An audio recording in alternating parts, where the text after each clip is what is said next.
윤석열 전 대통령의 멘토로 불렸던 심평 변호사가 이재명 전 더불어민주당 대표가 유력 대선 주자로 올라서게 된 배경을 짚어 이목을 끌고 있습니다. 신 변호사는 14일 페이스북에 올린 글에서 야권의 압승으로 끝난 지난해 4.10 총선 뒤 이 전 대표의 측근으로부터 윤 대통령에게 거국 내각을 구성하는 데 참여할 의사가 있다는 뜻을 전해달라는 부탁을 받았다는 일화를 전했습니다. 부탁을 받은 신 변호사는 당시 대통령실 쪽에 이 대표는 아주 실용적인 사람이다, 대화의 상대가 될 수 있다며, 그리고 어려운 환경을 극복하며 살아온 사람이라 적어도 한동훈과 같은 겉으로는 복종하는 체하면서도 내심으로는 배반함에 신에 없는 사람은 아니니 두 분이 만나서 나라를 위해 좋은 결과를 만들어가기를 바란다고 전했다고 합니다. 이 대표가 도덕적 법적 흠결에도 정계를 뒤흔드는 유력 정치인으로 성장한 배경에 실용주의가 있다고 짚은 것입니다. 그는 문재인 정부 초 성남시장이었던 이 전 대표와 만난 일화도 소개했습니다. 이 전 대표는 당시 정부가 새로 바뀌었는데도 하나도 나아지는 것이 없다는 신 변호사의 한탄에 보수든 진보든 다 똑같은 놈들 아닙니까? 그놈들이 번갈아 가며 기득권을 이뤄 지금까지 다 해먹어 왔지요라고 말했다고 합니다. 신 변호사는 그는 이처럼 선명한 반기득권자다. 자신만을 두고 보자면 그는 보수도 진보도 아닌 기득권을 해체해 국민이 고루 잘 사는 실용주의 추구자인 것이라며, 그가 집권하면 아마 한 달 내에 기득권 깡패로 돼버린 일부 의료인들이 중심이 돼 일으킨 의료 사태를 해결해 국민들의 마음을 시원하게 해주리라고 확신한다고 주장했습니다. 신 변호사는 이 전 대표가 보수진영 대선 주자들의 견조, 포용력이 있다고도 했습니다. 그는 이 대표가 정계에서 몸을 일으켜 휘하의 많은 인재들을 포용하며 그들과 함께 지내왔다. 일부의 이탈자도 있으나 대부분은 그와 운명을 같이하며 정책 발굴이나 전국 운영에 큰 도움을 줬다며, 여야 통틀어 이 점에서 독보적이다. 특히 지금 여권의 대선 후보들을 보면 이 점에서 너무나 선명하게 대비된다고 말했습니다. 지난 7일만 해도 윤 전 대통령이 예언자적 지위에서 점지하는 사람이 국힘 대선 후보가 될 것이라던 신 변호사가 돌연 이 전 대표의 긍정적 면모를 조명한 글을 올린 것은 이재명 악마화에만 몰두하는 보수진영 주자들에게 경각심을 불러일으키기 위한 차원으로 풀이됩니다. 그는 15일 페이스북에 재차 글을 올려 대부분 보수파 진영의 사람들은 이재명 대표에 대해 극심한 불쾌감을 표시하며 그가 대통령이 돼서는 안 된다고 외친다며, 그러나 그가 상대편의 진영에서는 혼란의 시대를 수습할 산전수전을 다 겪은 거룩한 용장으로 비치는 사실을 무시한다. 그들의 주술은 자기 진영 안에서만 맴도는 것으로 기실 아무런 도움이 되지 않는 맹탕의 것이라고 했습니다. 신 변호사는 제발 이 대표가 자신과는 다른 어떤 장점을 갖고 있는가를 살펴보라며, 그것이 정이 안 보인다면 그는 정치적 맹인이라고 덧붙였습니다. 신 변호사는 전날 페이스북 글에서도 보수진영 주자들을 겨냥해 이재명을 쉽게 이길 수 있는 듯이 호언장담한다. 참으로 우스운 일이라며, 적어도 지지율 상으로 보면 그의 적수는 없다. 보수의 다른 후보들은 그냥 도토리 키재기라고 보면 된다고 지적했습니다. 주문, 피청구인 대통령 윤석열을 파면한다.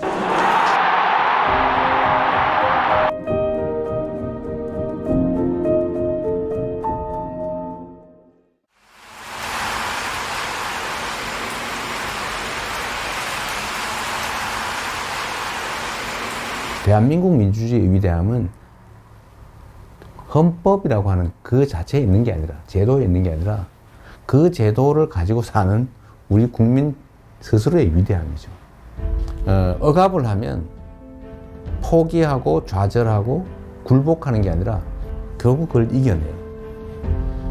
역사에서 그렇게 보여졌던 거죠. 정말 진정한 의미의 민주적 국가를 훼손하려는 그들의 시도에 대해서 끊임없이 저항해 왔어요. 이번에도 저항한 거죠. 강력한 무력을 동반한 현실적 권력을 끌어내렸지 않습니까? 저는 우리 국민들의 이 위대함이 대한민국의 위대함의 원천이라고 생각해요. 아마도 세계사에 남을 일이 될 겁니다. 그런데 겨울이 너무 길고 깊었어요. 그런데 그 길고 깊은 겨울을 결국은 우리 국민들이 깨고 나오는 중이잖아요. 아마 겨울이 깊었던 것처럼 봄은 더 따뜻하겠죠. 네. 따뜻한 봄날을 한번 꼭 만들었으면 좋겠습니다. 영원할 것 같던 그 겨울도 가고 이제 봄이 옵니다. 더 아름답고 더 따스한 봄을 우리의 두 손을 함께 잡고 함께 만들어 갑시다. 희망의 대한민국 바로 우리의 손으로 확실하게 만들어 갑시다. 여러분 고맙습니다.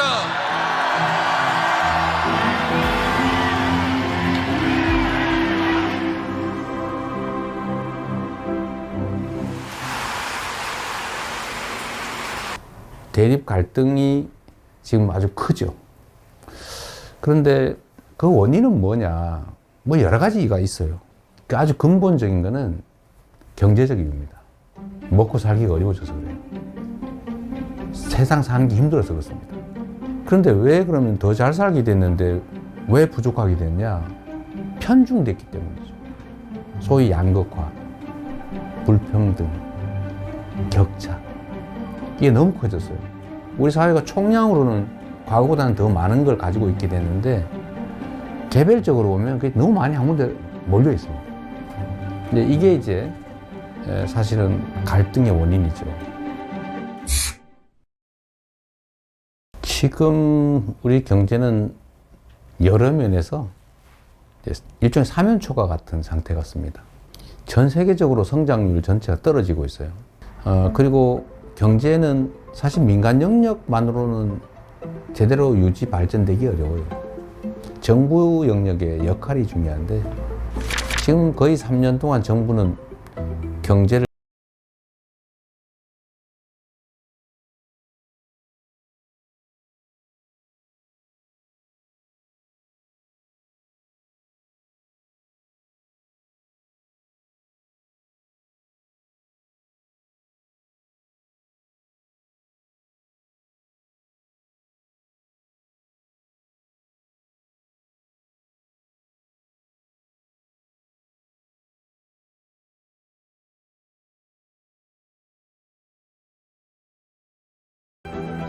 우리 너무 좌절할 필요 없는 거죠.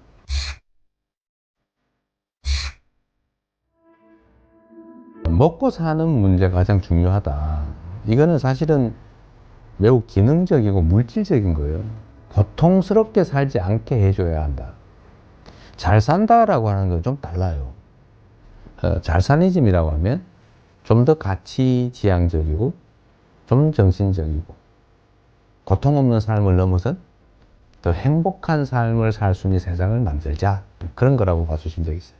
민생 살리는데 색깔이 무슨 의미입니까?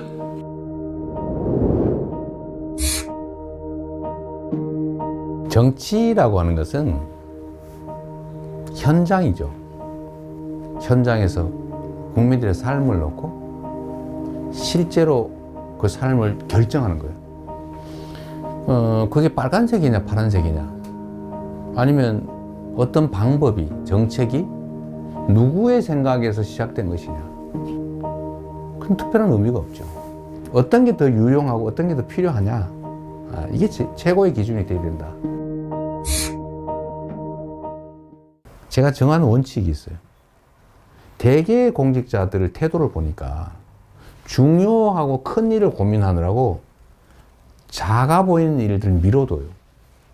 그러니까 엄청나게 쌓여요. 공직자는 100만 명이 걸린 일이냐 100명이 걸린 일이냐 하면 이게 10,000배로 중요한 일이라고 생각하지만 100명이 걸린 일조차도 그 100명은 목숨이 걸린 거예요. 그래서 모든 일이 다 중요하니 작고 쉽고 간단하게 보이는 일을 최대한 빨리 해쳐야 합니다. 그것도 큰 일을 안 한 건 아니에요. 그건 그것대로 보시면 저는 제 업무 책상에 서류가 쌓여 있지 않아요. 안 쌓아놓습니다.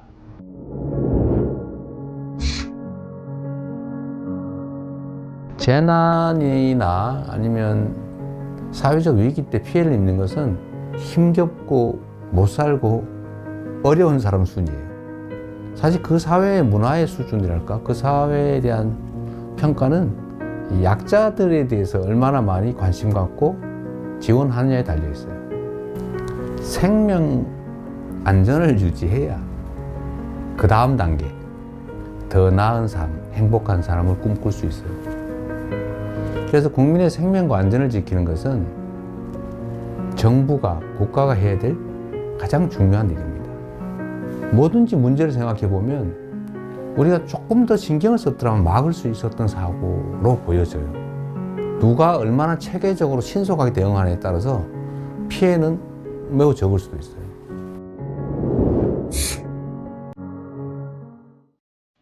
현실적으로 보면 뭐 우리가 한미동맹 매우 중요하고 또 한미일 협력 관계도 매우 중요하죠. 그 속에 일관되는 원칙은 대한민국의 국익이 최우선이다. 거기에 따라 판단하면 되겠죠. 경쟁할 영역은 경쟁하고 협력할 영역은 협력하고 또 서로 갈등할 영역은 잘 조정하는 거죠. 특히 이제는 국가 간 경쟁이 사실 기업 간 경쟁과 거의 같아졌습니다. 그래서 기업과 정부의 역할 분담, 협력이 정말로 중요해요. 특히 국제 경쟁에서는 반드시 필요한 부분입니다.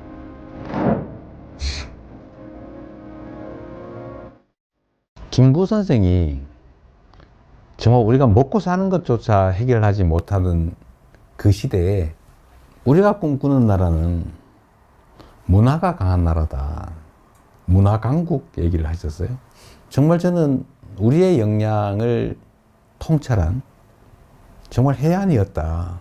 지금 문화 영역에서는 정말 세계를 상당 부분 선도하고 있지 않습니까? 그럼 우리 K컬처, 한류라고 보통 부르지 않습니까? 근데 여기에 더해서 이제는 K민주주의, 아마 이번 2번에 걸친 촛불혁명, 빛의 혁명을 통해서 무혈의 평화혁명으로 현실 권력을 끌어내리는 세계사에 없는 이런 일들이 민주주의의 이름으로 이루어졌지 않습니까? 정말 위대한 민주주의의 힘을 보여준 거죠. 대한민국이 세계를 선도하는 여러 영역들이 있다고 봐요. 저는 이런 것들을 K 이니셔티브라고 좀 통칭하고 싶습니다. 우리가 비록 규모는 적지만 소프트 파워 측면에서는 세계를 여러 영역에서 선도할 수 있겠다는 생각이 들어요. 그런 나라 한번 꼭 만들어 보고 싶어요.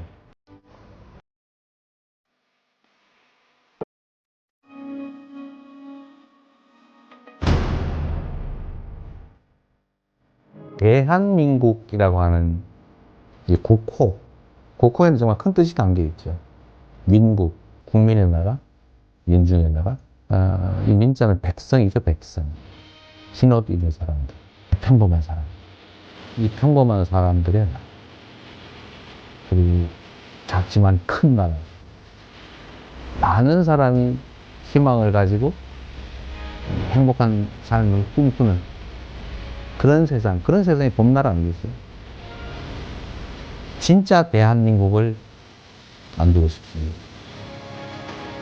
그냥 이름만 있는 대한민국이 아니라 진짜 대한민국. 그리고 그 대한민국은 대한국민이 만들어가는 거죠. 그 대한국민의 훌륭한 도구, 최고의 도구, 이재명이 되고 싶습니다.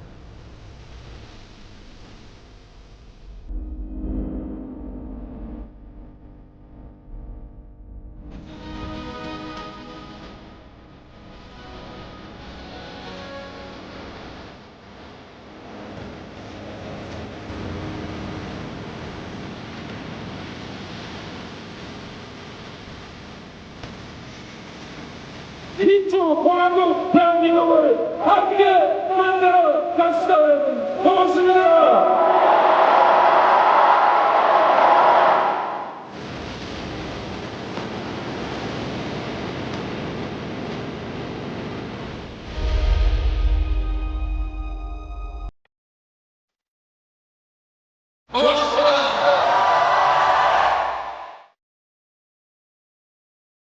진짜 대한민국을 만들기 위해 대통령 선거에 출마합니다.